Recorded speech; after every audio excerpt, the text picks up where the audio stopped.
My name is Nicholas Willis. I am from the Woodlands Nature Station out here in Land Between the Lakes, National Recreation Area. Hopefully, you guys are interested in purple martins because that is what I'm going to talk to you guys about for the next few minutes. General concept here is that for the next probably 30 to 40 minutes, I'm going to share as much fun facts about purple martins and becoming and maintaining a martin colony and becoming a landlord that I have to share with you guys.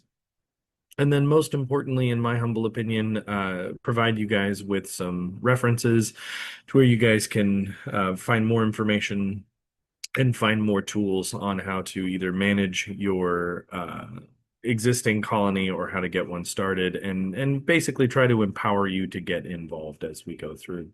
Um, yeah, that's the general concept. So without any further ado, I'm going to dive right in. And again, please, by all means, send me any questions you have in the chat. All right. So, first and foremost, purple martins. What are they? So let's see. Can I get my slide working here? Yeah. Purple martins are a native bird species to North America. They are the largest bird in the swallow family, so they're in the same family as like barn swallows and tree swallows. They're closely related to things like swifts, but they are in their own little family there. But purple martins have been a part of human society for hundreds of years now. And we, as humans, tend to think that these little delightfuls are quite pretty. And we have quite an active history and relationship with these martins that we'll talk about here in a little bit. First and foremost, to know about them is that they are insect eaters. They are insectivores. And that's really important as it ties into why we humans interact with them in the first place. And one of the primary driving reasons for why we might want to have martins around your property. So now, when I say that humans interacting with purple martins has gone on for hundreds of years, I do mean like prior to Europeans settling in North America, indigenous peoples in North America were providing housing for martins for many generations prior to Europeans coming over to North America. And this is a wonderful painting that depicts some early housing styles for martins. Now, one of the initial reasons why indigenous Americans wanted martins around is because they eat bugs, because they are insect eaters. These peoples noticed that martins were actively eating a lot of bugs around their farm fields, around their crops. And so they started posting dried gourds, trying to encourage these birds to nest near their farms to eat some of those pests, to eat some of those crop-eating pests. Now, secondarily, in a lot of indigenous cultures, they noticed something that if you had a flock of martins hanging around, anytime other humans came by and startled them, or something like a fox or a coyote, or depending on where in North America, maybe even something like a bear wandered close to the farm or the village, the martins would all stir. They would all fly and flock and make a whole bunch of racket. So it was kind of like an early alarm system, earliest version of Brinks or something like that, if you will. So there was kind of a two-for-one deal there that you got some convenient pest removal, and you had an early warning system about, you know, guests coming by your home system, by your homes and your farms. And so indigenous Americans started providing these homes. And of course, when Europeans first settled into North America, we co-opted this same behavior and continued this on into the modern era. Now, we humans have provided these homes for so long that here in the eastern United States, pretty much anywhere east of Colorado, Purple martins don't nest in the wild anymore. They only nest in man-made structures in the eastern United States. This little video that I'm going to share with you guys is actually a video of our martin colony here at the Woodlands Nature Station. Now, this video is from a couple of years ago, but you can see our gourd set up and you can hear these beautiful birds.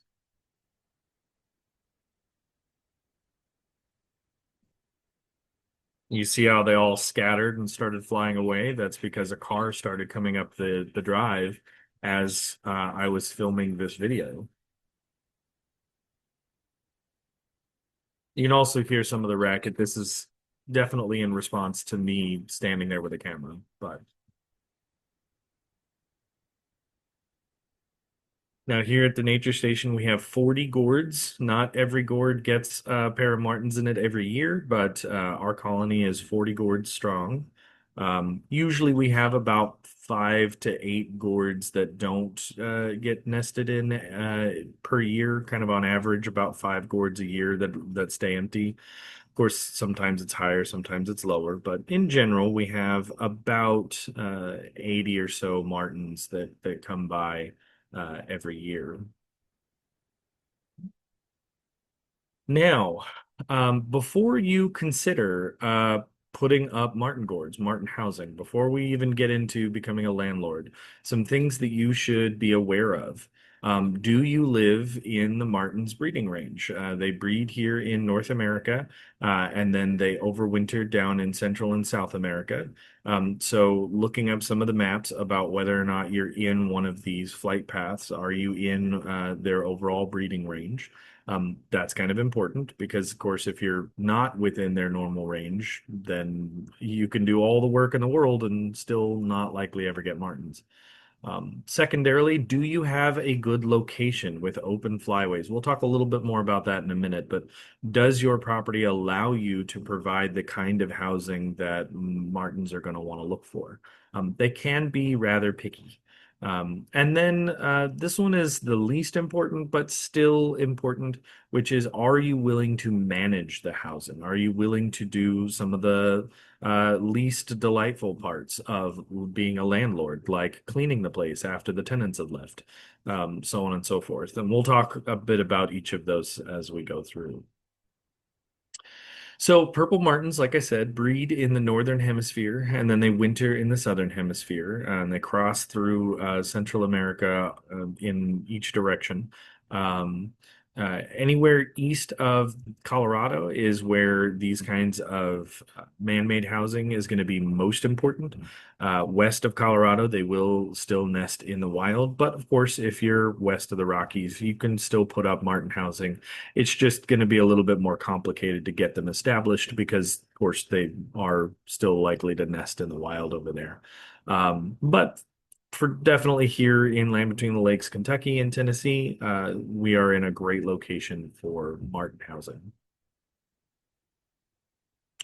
There are tons of ways to get involved. If you are curious about martin housing, if you're curious about how this works and what it takes to get involved, but you don't necessarily want to dive right into buying a house and buying a pole and going right into it, there are plenty of locations, shameless nudge here at the nature station, where we will happily involve volunteers in checking the gourds, maintaining the gourds, letting you get some hands-on experience. It's always fun for the kids as well before you decide to invest in anything on your own. So if you just want to see what it's like, you are more than welcome to contact us here at the Nature Station and get involved. But we're certainly not the only local organization that has martin gourds that would accept volunteerism. But this is always a great way to kind of dip your toes in before you dive head first. Now, this is what I meant by choosing a good location. Um, Martins want to be close enough to people that they get the protection of being near loud, noisy, humongous humans. They don't have to worry so much about predators like raccoons and owls and snakes if they are close to a human settlement. But like many other animals, we scare them. They don't always like having nosy, noisy neighbors. So there's kind of a Goldilocks zone where they need to be close enough to humans to get the benefit, but not so close to humans as to get frustrated with us. So in general, about 30 feet from a man-made building, at the least, and then no more than 120 feet from a human building. So somewhere in that area, between 30 and 120 feet, is going to be your good zone from a human structure. They also like wide open flyways. They like being able to see out of their house for quite a ways, and having clear runways where they can get into and out of their house without having to bob and weave around structures and trees. So you also should try to make sure that they're about 30 to 40 feet from vegetation, from big trees or anything like that, so that they have those wide open flyways. Our martin gourds are about halfway down our drive from the building. And then, of course, we found a wonderful median between two roads, so that they've got nice wide open flyways. We also followed alongside a power line cutaway. So we kind of had a really advantageous location there for those martin gourds. A lot of folks will put martins on a dock near water because water will create those wide open flyways. And of course, the dock provides a nice, convenient location for a post. And then oftentimes, because we tend to put some amount of buildings, whether it's boat storage or what have you, near a dock, we can usually find that 30 to 120 feet gray area to put in a martin post if you have access to the water. But you can also put martin gourds near a crop field. That's an excellent idea. That's what indigenous folks started doing a while ago. So the image that you see on our slideshow here, where it's got a boat dock, if you instead replace all of that water with a cornfield or a soybean field or what have you, you can kind of apply the same logic as though that was a water source. So that's kind of your, do I have the right property? If you live in a densely forested area, that might be a little more complicated to try to get martins. I'm not saying it's impossible, but it's going to be a lot harder. Um, if you live in a subdivision, depending upon the outlines of your subdivision and what your homeowners association is comfortable with, that may or may not cause some other issues there. But these are kind of your perfect scenarios. Now, this is something that I did not pay attention to when I first started doing landlording, was don't do it the hard way. There are a bajillion different ways to put up Martin houses. However, if you want to be an invested landlord, it's always nice to make it easy on yourself. The easier you make it on yourself, the better time you and the birds are going to have. So while hanging dried gourds in a snag tree might look kind of cool for some people, as far as accessing that housing and checking on that housing and cleaning that housing, that's that's a real pain. Not to mention something like that snag wouldn't provide a lot of safety from predators. Some of the houses that are posted in concrete have all the same issues as far as accessibility for you as the landlord. So kind of keep that in mind when you're designing this, is what's going to be easy on you as well when it comes to maintenance.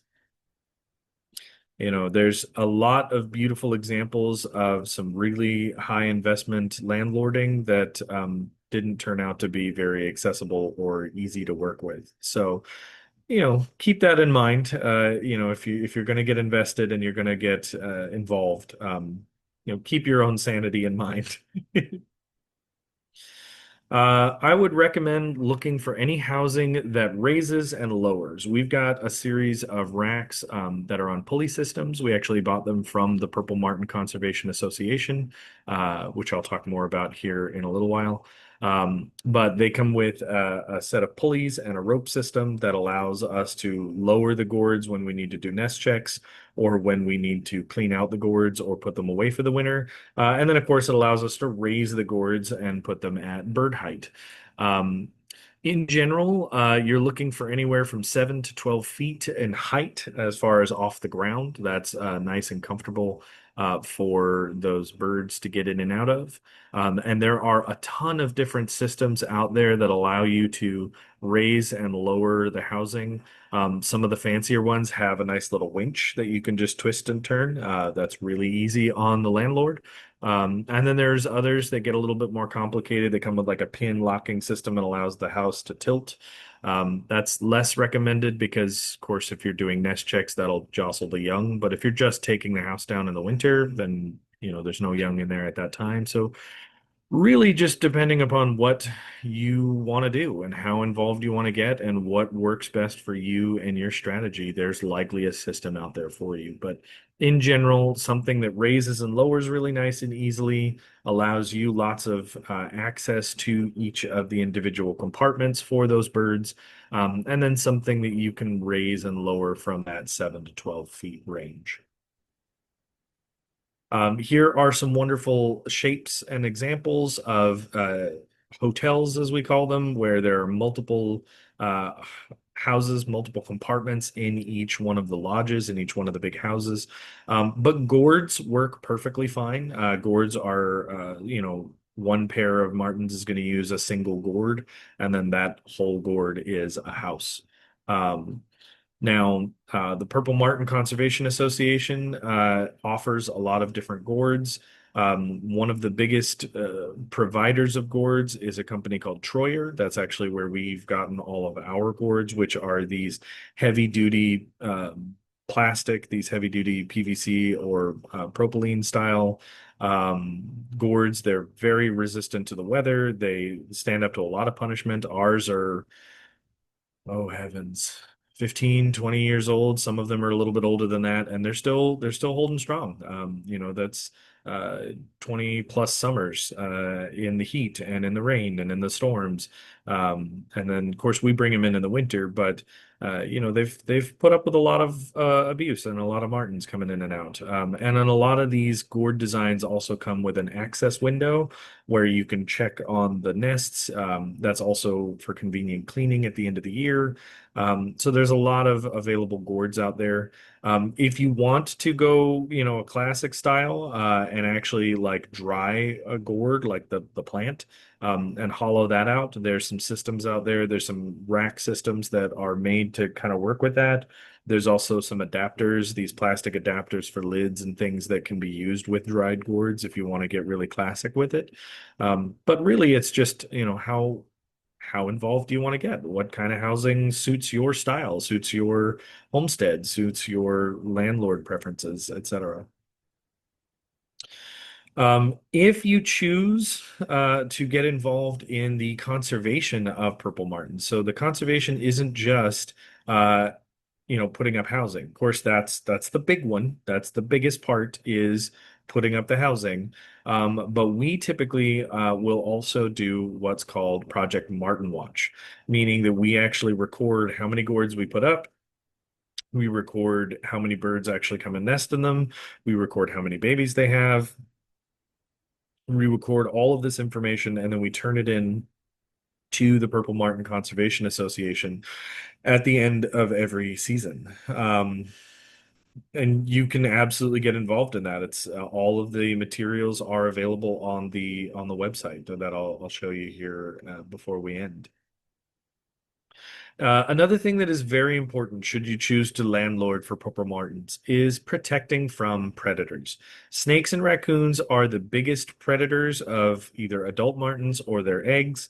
Squirrels are less a danger to the adult birds, but absolutely still a danger to the nest and to the eggs. And they're more so a potential nester, somebody else that's going to get in there and use your housing that isn't an intended tenant. So there are various ways to protect against those predators. That is very important. You wouldn't believe how good snakes are at shimmying up a pole. I myself have pulled a couple of rat snakes out of our gourds a couple of times because they were big enough and stubborn enough that they made it around our baffles, um, the predator guards there. The type of predator guard we most often use is the one here in the center called a stovepipe guard. And there are systems where you just buy a couple of little L brackets. Usually, if you buy a stovepipe guard from a provider that is also providing housing. It comes with all the parts, but you can also build it yourself if you'd like. A couple of simple L brackets from your local convenience store, and then some sheet metal to go around it. And it just creates a tube around the post that the birdhouse is on, so that if a snake or a raccoon or a squirrel tries to shimmy up the pole, it goes into the stovepipe. And then a little bit of chicken wire or something around the very top of the stovepipe means that they can't find their way around. And then that stovepipe doesn't really allow them to get up and around and onto the post itself. The PVC guards are very similar to a stovepipe guard, but they typically go all the way down to the ground. But very similar concept to the stovepipe. I personally don't recommend net guards. While they are effective at preventing predators, that is also going to be detrimental to the predators. And I personally, I don't want to cause the death of a snake or a raccoon or a squirrel. I just don't want them in our birdhouses, but I also don't wish them any harm. And so those net traps, those net guards can be kind of complicated as far as also ensuring the survival of whatever predator. Getting a snake untangled from that is also not a fun day. So while it is an effective strategy, it is not the one I most recommend. But it is one that you'll sometimes see available. Owls are another big one that will absolutely get into your birdhouses, get into your martin nests and gourds. There are a variety of different methods of protecting them. The most common is the one near the bottom, where there are two curved pieces of wire that just come down and block the flight path, so that a larger bird, something larger than a swallow, would not be able to fly right up to the door there. That's a really common system. But really, any kind of bar or chicken wire or something like that, something that's still going to allow your smaller sparrow-shaped bird to get through, but not something as big as an owl to get through, will usually work. Now, this is more of a concern if you're far enough out in the woods where you're likely to get owls, hanging out near your martin gourds. But if you're in a more high traffic area somewhere that doesn't typically see these kinds of predators, you might not have to worry about it quite so much. But these are some of the options available. We have not seen a lot of owl activity or predation on our gourds, so this is not a strategy that we feel the need to implement, at least here. But it is something to be aware of and know what options you have. Another thing that is kind of important, particularly if you're in the conservation side of things, is knowing that both house sparrows and starlings, both invasive species in some cases, will destroy martin eggs, and they will kill the nestlings. And in some cases, particularly with some stubborn starlings, they will also kill the adult martins. So these two are the number two, number one and number two. We don't want them. We don't want them in our martin gourds. We don't want them in our birdhouses. These are not who we are trying to attract. Luckily, there is a really simple and effective solution for getting rid of both of these and not having any issues with them, which is the shape of the entrance. If your birdhouse, if your martin gourd or your hotel or whatever it is, has a more traditional round opening, that's going to allow for house sparrows and starlings to also see that as a potential nest site, and then they will compete for that nest site against your martins. But these crescent openings, which are the ones we have here at the nature station, as well as these Snyder excluders, which have more of a unique, not exactly semicircle shape. These are perfectly shaped to still allow purple martins, something that is swallow shaped, but not allow starlings or house sparrows. Because of the body shape of those birds, starlings and house sparrows do not use these kinds of entrances. And thankfully, it really is that simple. If the opening is a circle, starlings and house sparrows will use it. If it's a half circle, those two species won't typically use it. They really only like to use those open circles, not the semicircles. Now, if you found an older style gourd or an older style house, something that you like and would love to use, but it doesn't have these kinds of openings, pretty much any one of the providers of gourds like Troyer or any of the other like typical birdhouse designers have adapters, little metal sheets that you can attach to your existing structure to help prevent this and make these openings better for martins and not as good for house sparrows. So there's some really good technology and accessible stuff out there to make it easy on you. Here's some of the other swallows that we sometimes get around. These are also in the same family as your purple martins, barn swallows and tree swallows. They will also use bird houses, but again, these guys don't typically use the crescent-shaped holes. Tree swallows, mostly because they're a tree cavity nester, and so they're used to those round holes. And then barn swallows actually make little mud nests on the underside of eaves. So barn swallows very rarely, not never, but very rarely will they utilize something like a gourd or a traditional house. But these are some birds that you'll sometimes see around that get confused for purple martins. Now, I personally, here at Nature Station, of course, we use the crescent holes. We've got professional Troyer gourds, and that's what we utilize here as a part of our Martin Watch organization and our conservation here. But me personally, at my home, I have a traditional hotel style birdhouse. And when I first put it up, I did not make the crescent shaped holes. I wanted to see what birds actually started using my nests to begin with.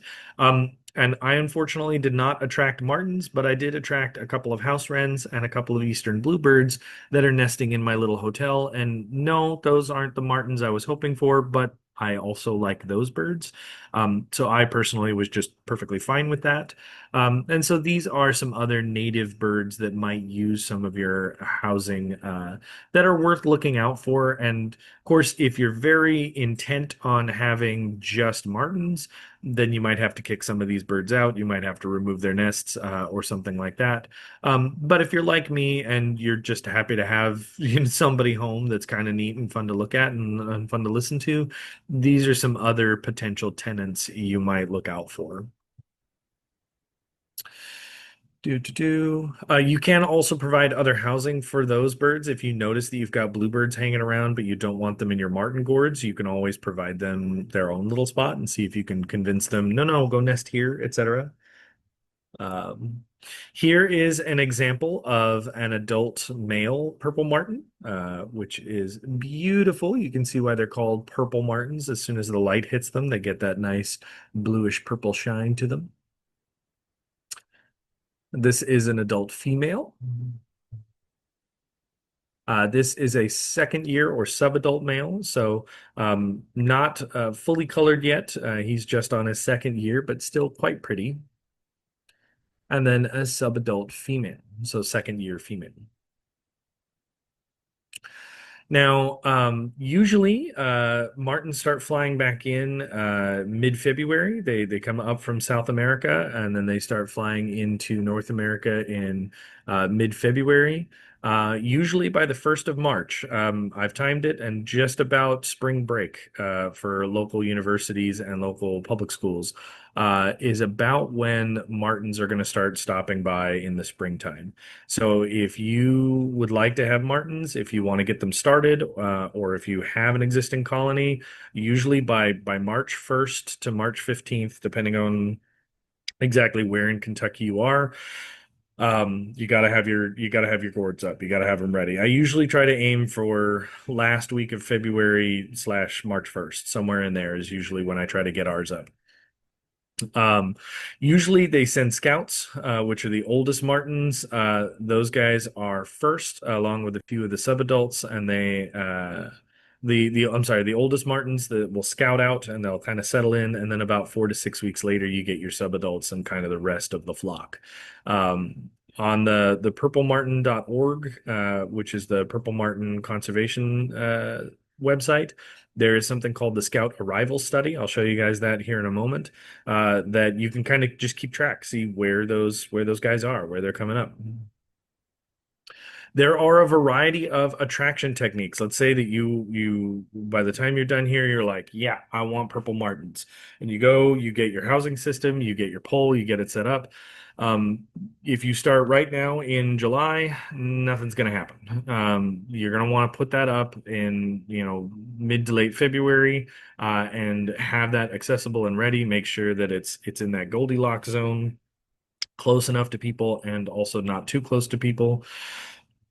One of the most common attraction techniques is you can get a CD that is the Purple Martin Dawn song. This is the song that the scouts will start singing. So the scouts will move in. They're like, yep, this is a good spot. They'll hang out there and then they will start singing a dawn song every morning to attract others of their flock. And so you can kind of trick them and encourage them into coming into your house into your housing by just getting a radio and playing that dawn song in the mornings. For a little while after you put up your housing. This is kind of the number one method. There are some other methods where you can put like a false martin, a false scout on the top of the houses to kind of encourage. I've not seen a lot of information about how effective the false scout is, but playing the dawn song in the mornings is by and large the like number one way to get them started. Um, Now they don't mate for life, they mate for a season. The male and female will move into a gourd in early March. And then by late March, they will start laying eggs. By well, they'll start nesting. So they start with cherry leaves, and they make a nest of grass and mud, and then they start laying cherry leaves for their antibacterial, antimicrobial properties. Laying those around. So if you're checking your nests, like you see that the birds have moved in and you just start checking them, we check them about once a week. As soon as you notice that those nests have green leaves in them, that means eggs are on the way. They do that within a week or less of laying their first eggs. Usually, mom will lay one or so eggs a day, up to as many as 7 or 8 eggs, but usually it's closer to 3 or 4, but sometimes as many as 7. And then, of course, the eggs will hatch in the same order that they were laid. If they're going to hatch, they do sometimes have duds. But it takes about 16 days from the day the egg is laid to the day the egg hatches. Um, Takes 28 days for those babies to reach fledging age. And then after they fledge, after they fly out of the nest, it takes another roughly 2 weeks of just general care by mom and dad to make sure those babies are ready to go. And like I said, we check them every week, and you absolutely can pull them out of the nest. And some of the housing has little trays to where you can age those babies. So for instance, the ones in the bottom corner here, those are about anywhere from a day to 3 days old. Whereas this one that's yelling at us right now, he's probably on his 14 to 17 day mark. He's starting to get those little pin feathers as he's getting ready to start growing in useful feathers rather than just the down feathers to keep him warm. There are different nests that will help, different birds make slightly different nests. So this will help you kind of identify, even if you haven't figured out just by watching your nests who's coming in. They do nest very differently. They build slightly different nests. And so, as soon as you crack one open and start taking a look at it, you can make a pretty clear identification what kind of bird are you looking at? Who's housing here? And then, of course, they all have different eggs. Martin eggs are A, B, C, D, and E. I'm sorry, A, B, C, and D here. They will sometimes be covered in feces and other nonsense, so they're not always going to be that bright white. And then there are a few other birds here in our example that will sometimes utilize your nests. Uh, now, martins only eat flying insects. They eat a wide variety of flying insects.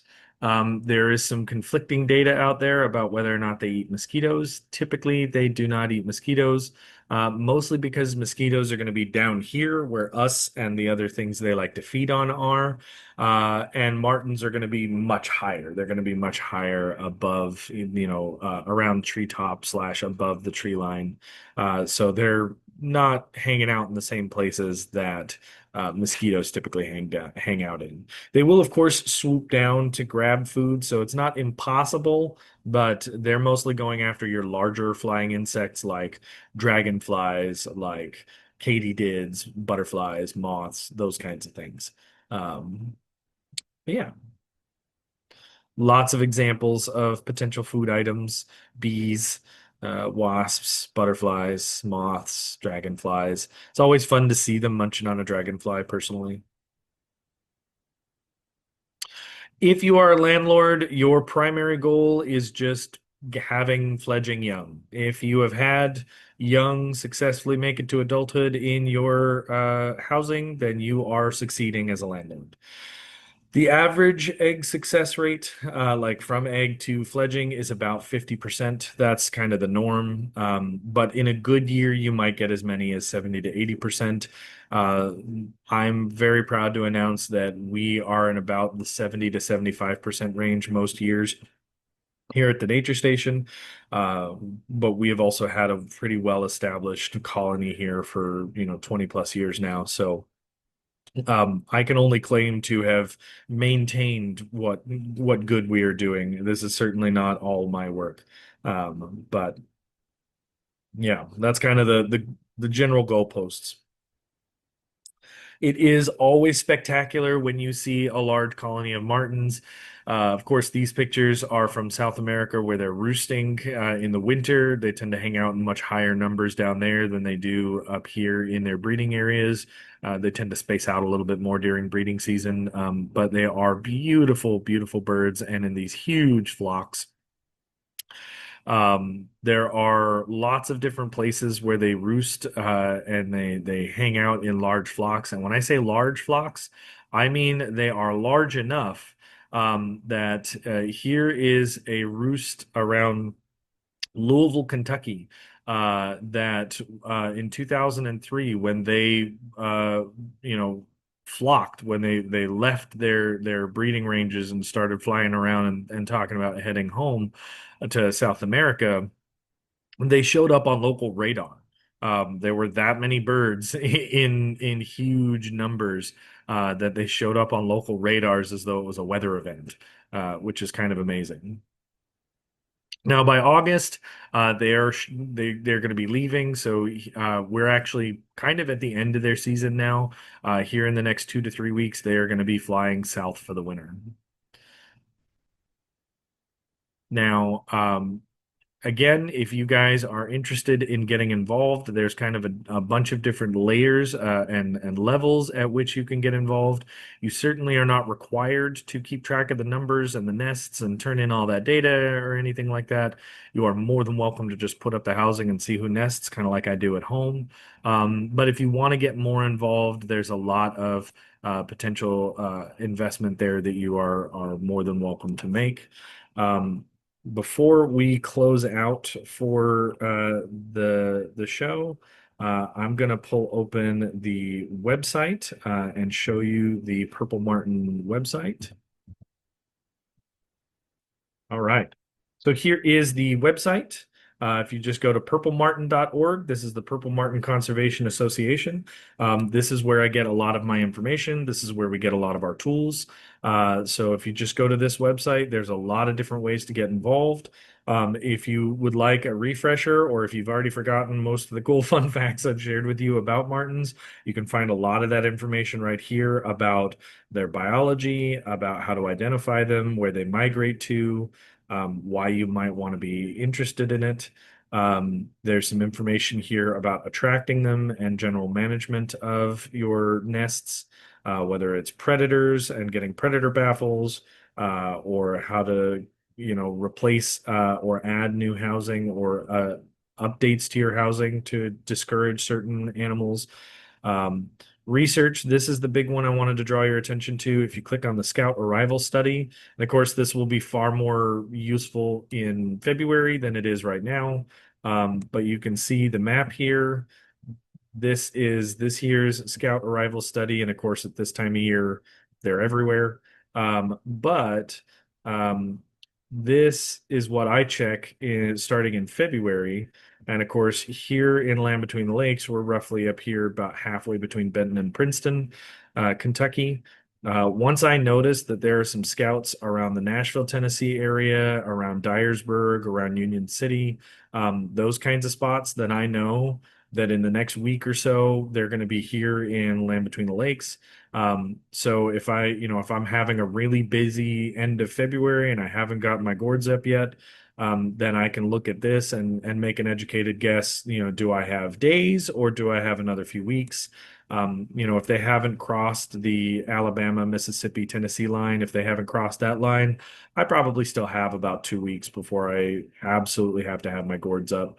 And it's not the end of the world if you get your gourds up a little late after the scouts have arrived, but it's a lot better and you're a lot more likely to have a successful year if your housing is already available by the time your scouts move through. And then Project Martin Watch. If you would like to do what we do and take all the notes down of who's nesting and how many babies have they had and all that kind of stuff. This is all the information about where you can get those paperwork. So, for instance, you can get a PDF of one of the data sheets right here. They have some for up to 19 cavities on the same row. They have some for up to 24 cavities.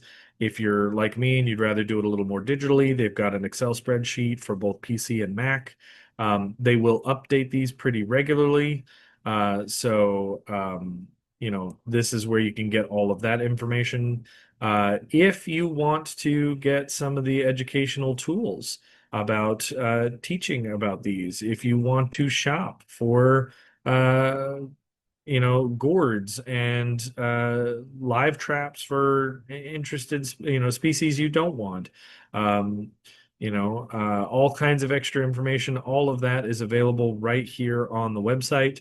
Of course, these are not the only providers of this information, but they are kind of the lead provider. They're the lead in the education, and they are the lead for a lot of the housing.